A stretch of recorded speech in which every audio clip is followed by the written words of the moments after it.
Assalamualaikum warahmatullahi wabarakatuh. Kita ketemu lagi di kelas Pak San. Apa kabar kalian semua? Semoga kalian dalam keadaan sehat dan tetap semangat dalam belajar. Oke, mari kita lanjutkan pembahasan tema 1 kita.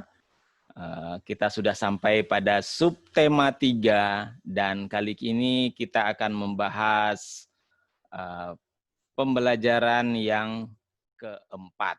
Oke, mari kalian buka buku tema 1, kelas 5, dan sekarang kita masuk pada subtema 3, pembelajaran yang keempat.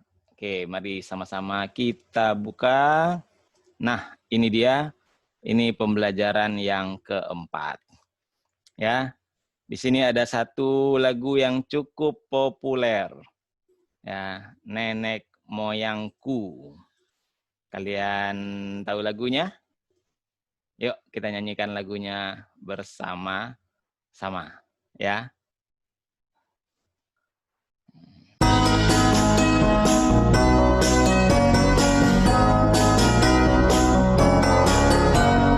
Nenek moyangku seorang pelaut, gemar mengarung luas samudra, menerjang ombak, tiada takut, menempuh badai, sudah biasa.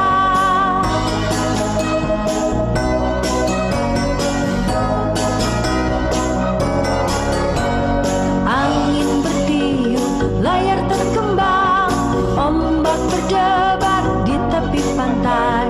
Pemuda berani bangkit sekarang, ke laut kita beramai-ramai.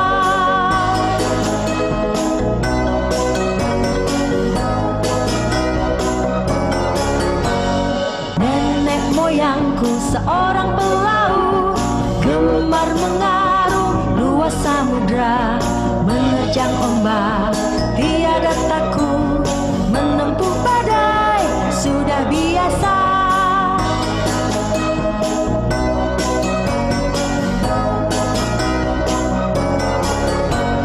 Angin bertiup, layar terkembang, ombak berdebar di tepi pantai.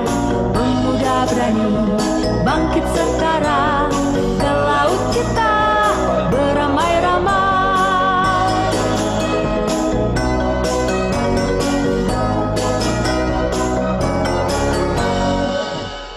Oke deh ya. Semoga dengan lagu tadi bisa menambah semangat kita sebagai bangsa pejuang ya. Oke, kita lanjutkan ya. Lani senang sekali mendengar penjelasan mengenai kejayaan bahari nenek moyang dari ayahnya ya saat mengunjungi tempat produksi gabah dan seterusnya. Kamu bisa baca sendiri.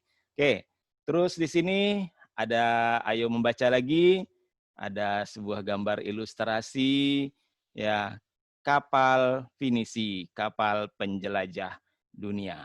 Oke, mari kita lihat sama-sama teks tersebut karena nanti diharapkan kalian bisa menentukan ide pokok dari setiap paragraf yang ada di bacaan ini. Ya, ini paragraf yang pertama. Ya, nah, kapal pinisi adalah sebuah kapal layar kebanggaan masyarakat Sulawesi Selatan.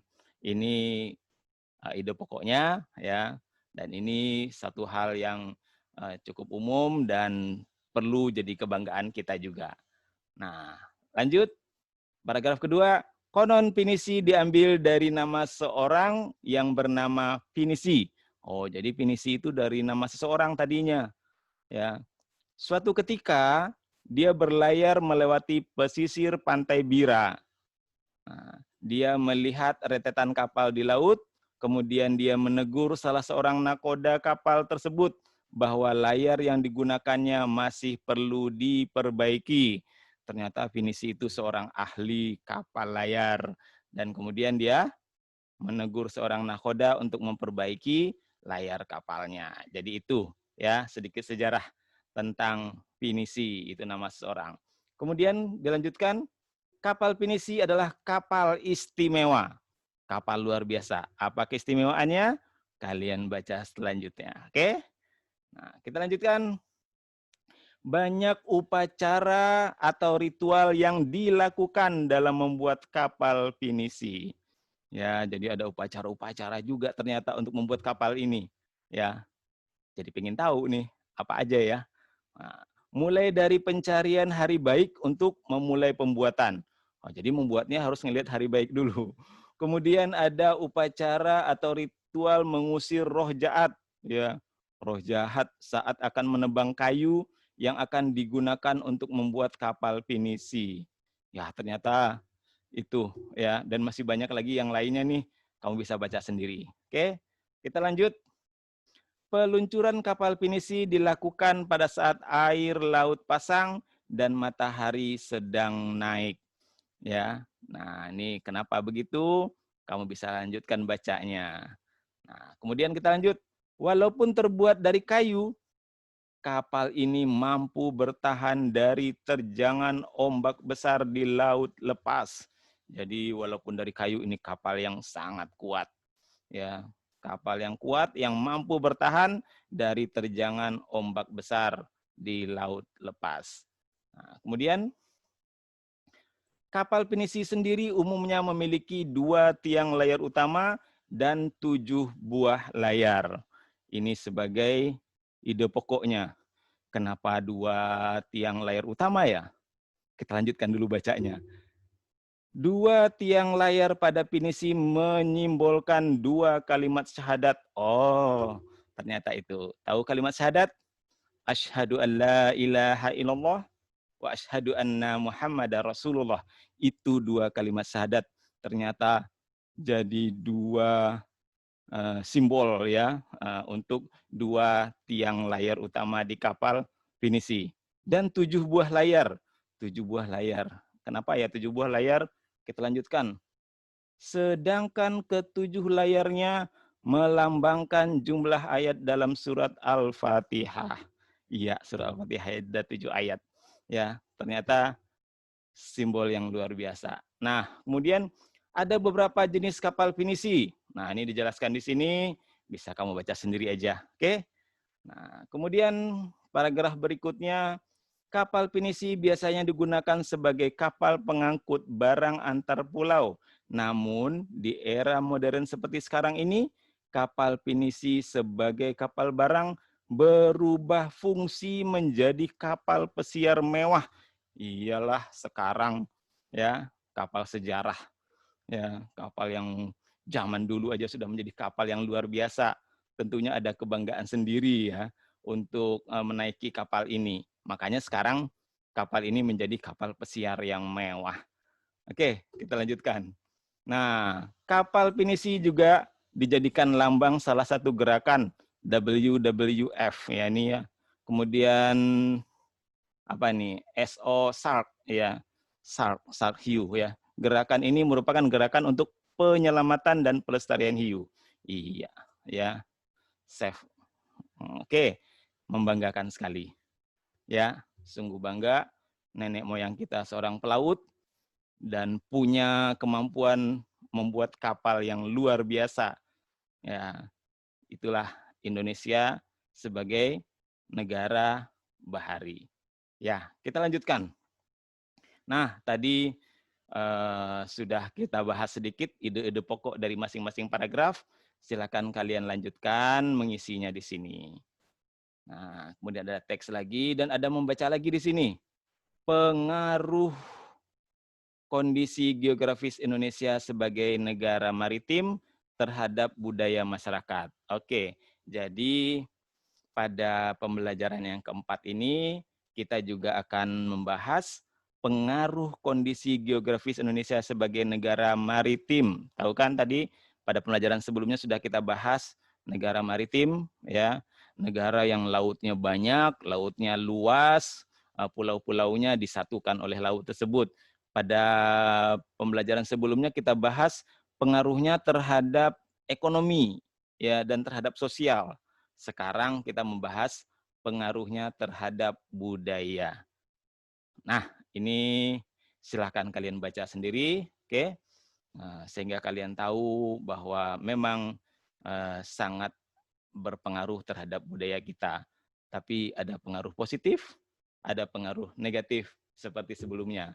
Ya, kita harus benar-benar di situ teliti dengan pengaruh-pengaruh yang ada sehingga kita tetap bisa menjadi lebih baik dari waktu ke waktu. Oke. Kemudian ada materi berikutnya, ayo mengamati, ya. Berilah tanda centang pada gambar yang menunjukkan budaya asli Indonesia.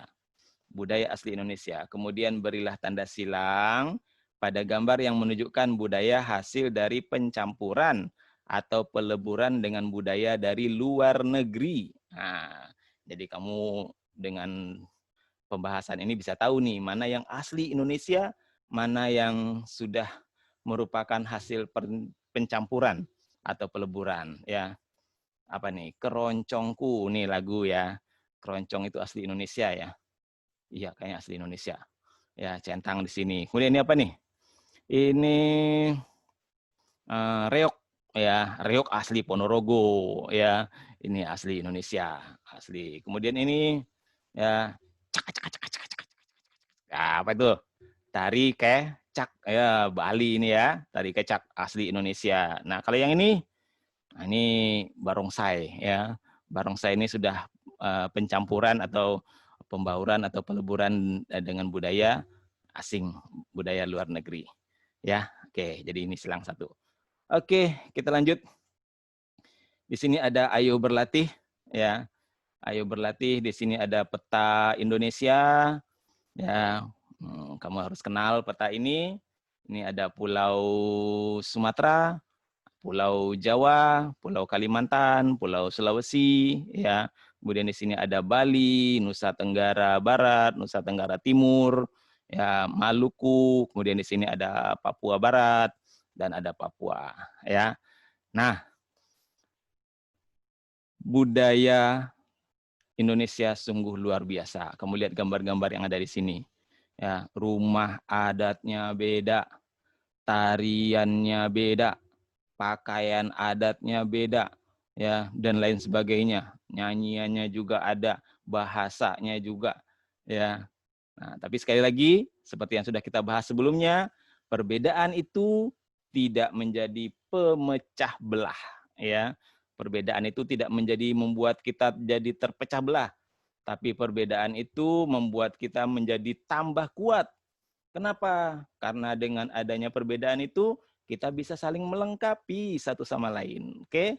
Nah, di sini tugasnya adalah hubungkan dengan garis antara identitas budaya daerah dengan provinsi asalnya. Jadi dengan provinsi, ya. Kalau provinsi berarti kamu harus batas-batasi dulu nih. Oh, udah tahu kan daerah sini nih provinsi Nangru Aceh Darussalam, kemudian agak kesinian, ya, ini adalah Sumatera Utara. Di sini nih, sini ini Sumatera Barat dan seterusnya dan seterusnya.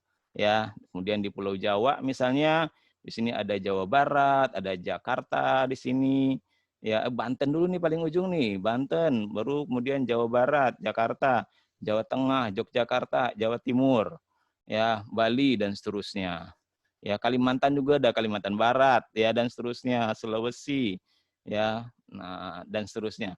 Nah, setelah kamu tahu, baru terus lihat nih, ya, gambar-gambarnya, kenali, kemudian cocokkan, kemudian hubungkan dengan garis, ya, misalnya seperti gambar yang atas ini, ya, mungkin di buku kamu agak kurang jelas, kita perbesar dulu deh.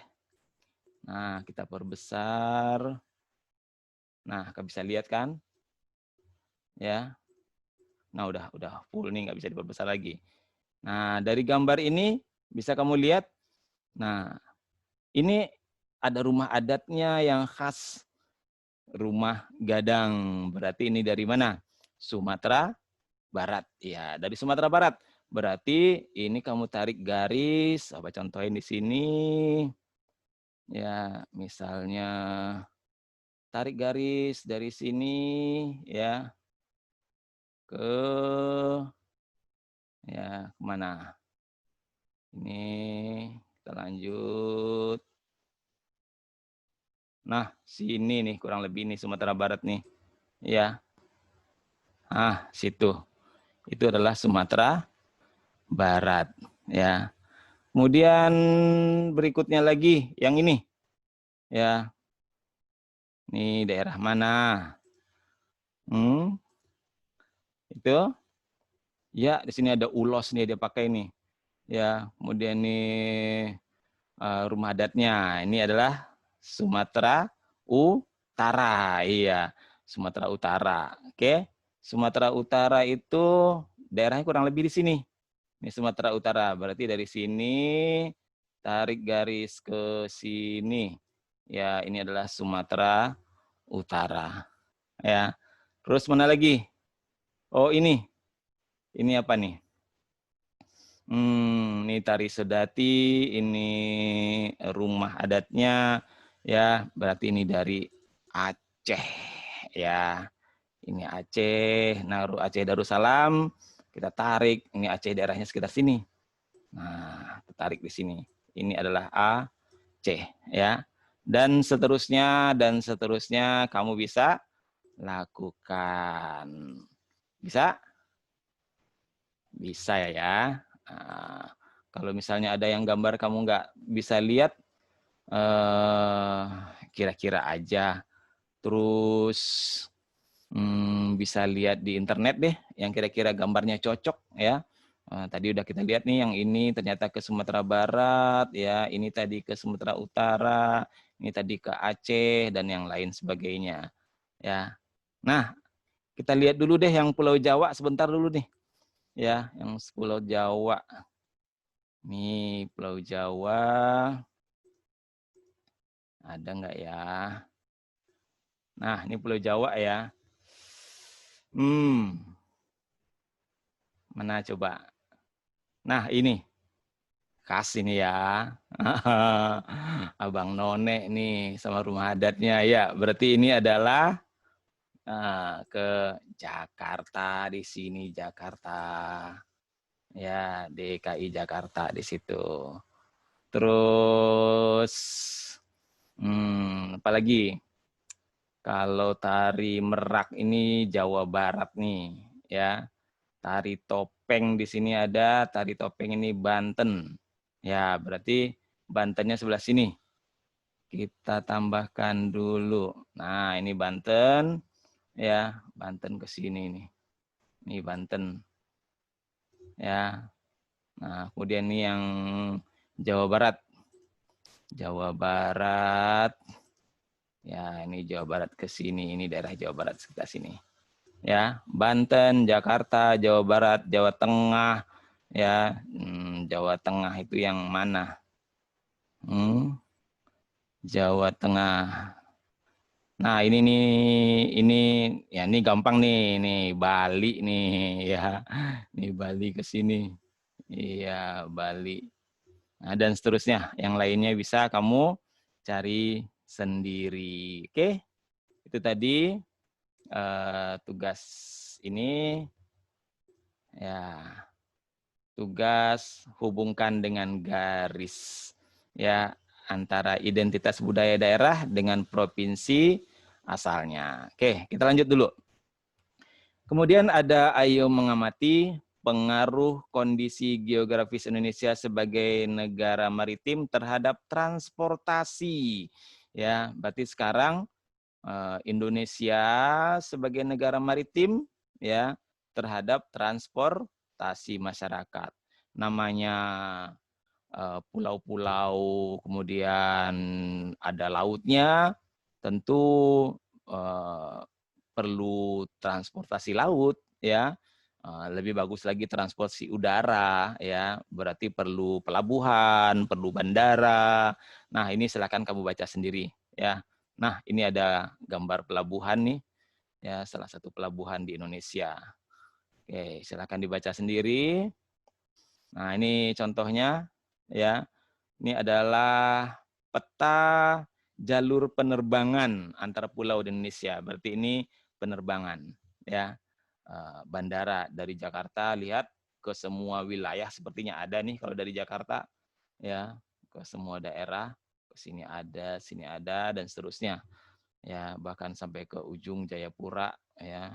Merauke di sini ada, tapi nggak ada ya, nggak ada yang langsung. Jadi kalau ada yang mau ke Merauke, dari Denpasar ke Jayapura dulu, dari Jayapura ke Merauke. Sian. Ya. Oke. Nah, ada tugas buat kalian, nama provinsi, nama bandara atau lapangan udara, silakan cari di peta ya, di atlas yang kamu punya. Lihat gambar pesawat di peta itu, pasti ada namanya, dan itu adalah nama bandara. Oke, kita lanjut. Berikutnya adalah peta jalur pelayaran. Jadi ini jalur laut. Ya, ini dari Jakarta di sini ya, terus ke semua pelabuhan-pelabuhan laut. Nah, di sini juga ada nama-nama pelabuhan. Biasanya kalau di peta, pelabuhan itu pakai lambang jangkar tuh, ya. Silakan kamu cari juga di atlas ya, nama provinsi dan nama pelabuhan yang ada di provinsi tersebut. Oke, kita lanjut. Kita masuk sekarang ke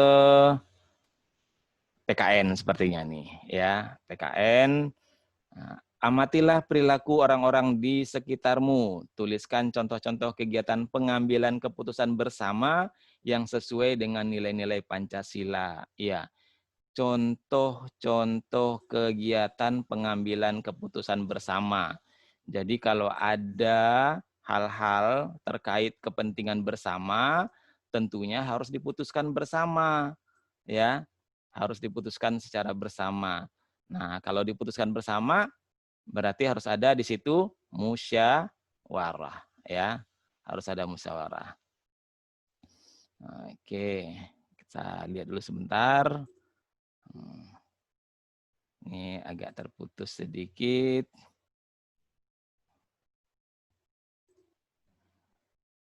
Ya, kita lanjut. Ya, oke. Jadi misalnya apa? Di sekolah, ya, di sekolah. Nah, kegiatan pengambilan keputusan di sekolah misalnya apa? Oh, pemilihan ketua kelas. Ya, nggak bisa ditentukan oleh satu orang, sekelompok orang. Tapi seluruh warga kelas, seluruh siswa di kelas itu berhak ya memiliki suara untuk mengambil keputusan. Nah, apalagi yang lain? Silakan kamu amati dan kemudian tulis di sini. Kalau di rumah, apa saja contohnya pengambilan keputusan bersama? Ya, oh mau jalan-jalan kemana?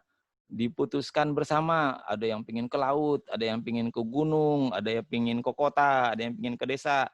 Lalu kita musyawarah di rumah masing-masing. Itu contohnya.